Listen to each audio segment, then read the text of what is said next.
টাকা তো আমাদের দেশের এবং জনগণের টাকা। অবিলম্বে এইটা বাজার থেকে আবৃত্তি করা হয়েছে পায়খানা নিয়ে ছুটি ছুটি। সকল অবস্থায় ফ্যাসিবাদের সকল কাঠামোর বিরুদ্ধে আমরা সবাই মিলে যা এই সারমুক্ত করে বাংলাদেশ কেবলমাত্র এই বাংলা একাডেমি কোটা লিখতে পারো, আমরা মেধা লিখি। তোমরা ছেলে মনে রাখো আমাদের, আমরা স্লোগান লিখি। তোমরা মামলা লিখো আমাদের নামে। আহ্বান জানাতে চাই যে তারা যেন প্রতিবাদ করে। আমাদের আপত্তির সবচেয়ে গুরুত্বপূর্ণ বিষয় হলো যে জুলাই অভ্যুত্থানের পরে বাংলা একাডেমির মতো একটা জাতীয় প্রতিষ্ঠান থেকে এরকম একটা সংকলন করা মানে এটা একটা ইতিহাস তৈরি করা, কালচারাল ইতিহাস।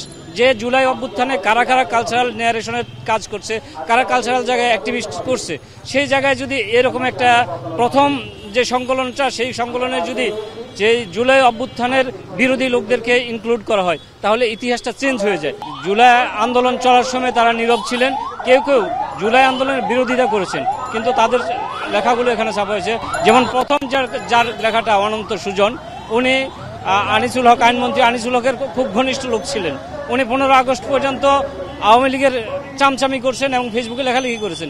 আমরা আজকে দাঁড়িয়েছি কেন? আমরা দাঁড়িয়েছি একটি সুন্দর সংকলন যাতে হয়, যারা বাংলাদেশকে ধারণ করে, যারা অন্যায়ের বিরুদ্ধে কথা বলে, তাদের কবিতা নিয়েই এই সংকলন হোক, এর জন্য আমরা আজকে দাঁড়িয়েছি।